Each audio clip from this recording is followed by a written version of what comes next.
How to add emoji to a photo on an iPhone.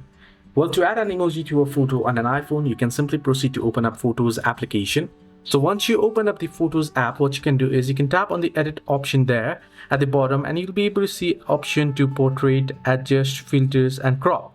However, here you cannot see the option to add any emojis, right? So if you tap on three dots here, you can see this option. If you tap on pencil icon here, you can see there is no any option. Now what you can do is you can use other applications. So if you use Instagram, Facebook, you can use those applications and head over. For instance, you can open a Facebook or Instagram story option, open up the image, and then use the text option and add sticker here. So once you have added this sticker, what you can do is you can proceed to save it on your device. So you can see save option. If you tap on settings here, you can proceed to tap on save. So this is how we can add emoji. You can use other external applications. Hope this video helped you. Do like and subscribe.